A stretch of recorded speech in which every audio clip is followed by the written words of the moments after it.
welcome to the weekly roundup. We're up to Division 4, reviewing round 13, previewing round 14. I'm Tommy Javor with Sean the Diff Jacobson, the Div 5 specialist who knows some stuff about Div 4. Yeah, a little bit, not enough, but enough.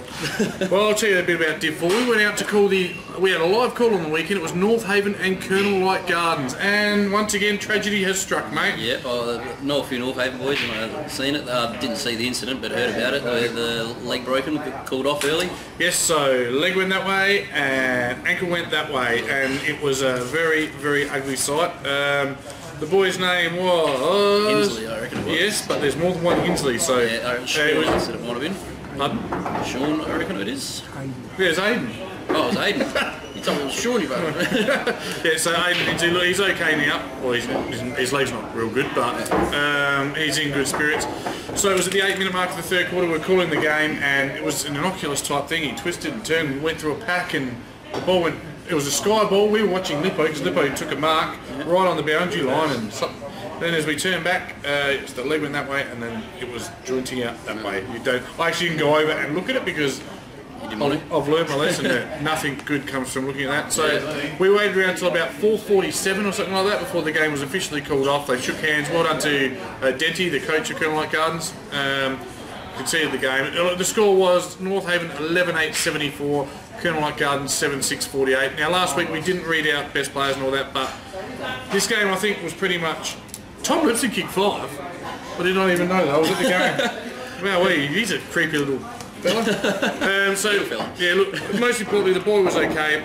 Again, what worries me, I don't want to get into a whole political argument or anything, but you wait there an ambulance. It took 40 minutes, and then you have a first ambulance, and then you have a secondary ambulance. Well, I've seen it earlier in the year when we played Greenacres. One of the lads from them broke his leg. Ambulance doesn't drive on the field. Yeah, it took 45 minutes for him to get there, and it took him 45 minutes to get him off the field. Yeah. Did your game get cancelled? No, we ended up having, I think, played the rest of the half 10-minute quarters. Yeah. So look, most importantly, the lads are all right. So. Yeah, that's the good thing. So in the end, it was North Haven 11-8-74, Colonel Light Gardens 7-6-48. It was a dampener in what was a pretty good game of footy, where North Haven had control for most of the day. Colonel Light Gardens did kick the last 2 goals. For North Haven, Tommy the Spider Lipson kicked 5. Colin Matten was very dangerous up 4, kicking 3, and a few singles. Best players, Brett Pedersen, clearly best on ground. He gave away 6 free kicks, but geez, he impacts the contest. He can play. Yeah. Stonesy, the former Salisbury North boy, coming off the bench, was second best, and Haythorpe really impressed me, controlled one of the wings. For Colonel Light Gardens? And for Colonel Light, we had Visser with 2 and a few singles, and their best players were Belfield, Wood and Corey. Yeah, Belfield, the big ruckman, he's a huge unit, and he was very good. A very interesting battle between him and Champers. I can't remember what Champers' real name, but have you seen the North Haven ruckman? Is he the big unit? He's Andre the Giant crossed with Grizzly Adams. Yeah, I know. He's a huge man. I had to ruck against him in the trial game. It wasn't fun. No, to his credit though, I mean, obviously he plays pretty ferocious footy out there as well, but after the game he was over with the Colonel Light Gardens boards having a laugh, having a chin wag, so and that's the way it should be. Yeah, so hopefully, well look, it's one of those ones, a bit like dancing with your sister in the end, you feel for the lad, there's not a lot you can say or do. We stayed on air for a little while, and then in the end we shut the broadcast down, but we're back with more live calls later on this year. Eastern Park, mate, you saw them, did you see them last year? No, you didn't. No, I was Colonel Light last year, was one I seen. Yep, and so Eastern Park, they're going from strength to strength. They went to Limblom Park and they've smashed Bracket, 28-14, 182, Bracket 16-8, 104. Smashing everybody Eastern Park, they're on fire. In a division where 1 win or loss can see you plummet from 1st to 5th, this is a big game for them, and look, say no more than Mansell, 10 goals. Woodward's chimed in with 6. Gatto and Napa both kicked a couple, as has Morris, best player. Mansell, rightfully so. If you kick 10, you should be best.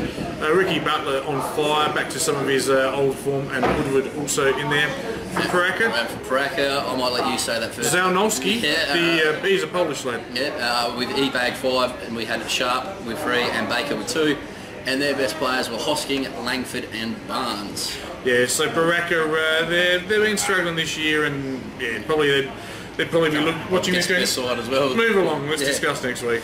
Yeah. Interesting to see, I mean, that game has had 44 goals. This game had a total of 15. But it was Edwardstown 8-6-54, Salisbury 7-5-47. Yeah, good win by Edwardstown all the way out to Salisbury. That's a fair trek for them to go. It was, and it was 4th versus 5th, so this was huge. They want to play finals, Edwardstown. But Colonel Gardens now probably out of consideration just about. Yeah. So for the Towners, Cornish and Blythe both kicked a couple.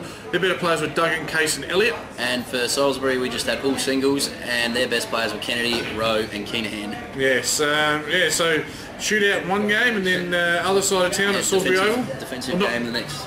Actually, it's not even the other side of town. Salisbury Oval was only 10-15 minutes down the road from Paraka, so yeah, defensive game, I guess.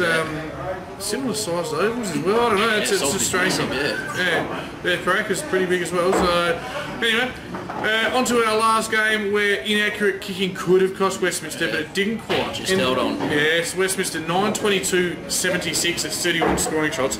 Kenilworth 10-4-64. 12-point win there to Westminster, the Dragons, and they would have been a little panicky on that one.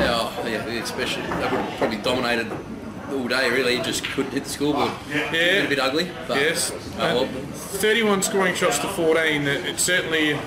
It could have gone the wrong way for them, but in the end they've got the job done, so they'll be really happy with that. And, more than happy to move on. Do you see what I've done here? I've absolutely stuffed this up, haven't I? Press the back button, I reckon. That should work. Alright. There you go. Okay, no, we're getting there. Just a small technical difficulties here, and thanks to the Portland Hotel for their Wi-Fi, but it's not real quick. For Westminster, Fisher kicked 3, Woods kicked 2. Their better players were Easton, Newman and Goods. And for Kenilworth we have Simmering with 4 and Roberts with 2, and their best players were Liverton, Diamondopoulos, yeah, and Blake Moser, who's in there every week for Kenilworth. Yeah, probably their best player, you couldn't argue with that. Now, again, being a 9-team comp, things are a little bit out of whack. Not everyone's played the same games. But it's an interesting race in 2 now. Shawnee Mantle is 10. He takes the lead. And 51. Yep. And Colin Matner, who we saw on the weekend with 47. He's a very strong, big left footer. Yeah, so could probably be spewing that the game got called off early, probably Matner.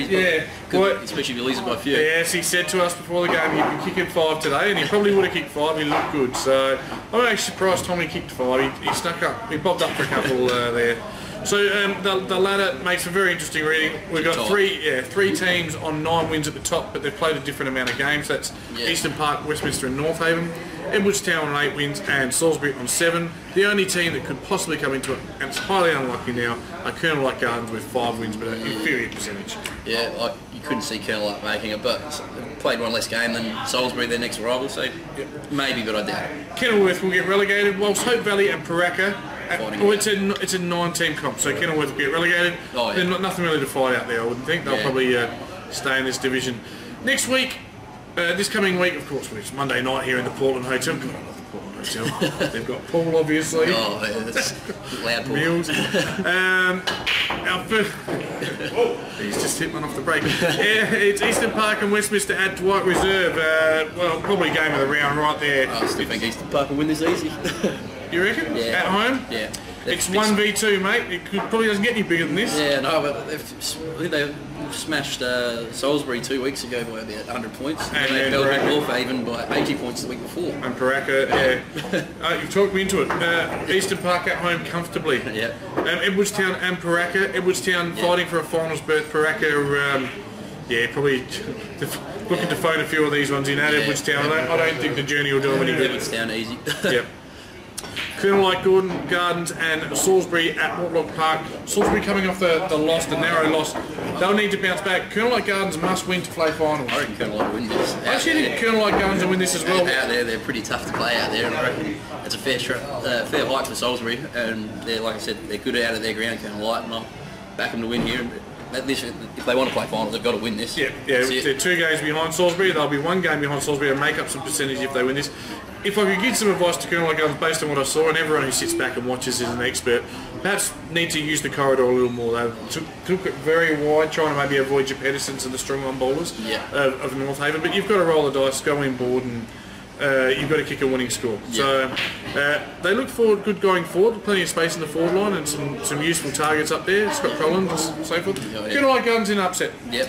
Kenilworth and Hope Valley, a battle of the cellar dwellers, someone's going to win. Yeah, I think Hope Valley will. Hope Kenilworth do get off the scoreboard and get a win, but well, it could. It's at their ground, but nah, I reckon Hope Valley just. There's only one man in the Saffel media who's able to tip these upsets. I tipped Henley to win their first game last week. I've been doing it all year. Here it comes. The Kenilworth Kookaburras are going to be sitting in their old gum tree having a laugh on Saturday night because they're going to have their first win of the year at St Mary's Park. You've called it. Blake Moser to kick 4, Kenilworth to win, 10 points. Done and dusted. It's been the Div 4 Weekly Roundup. We'll be back next week.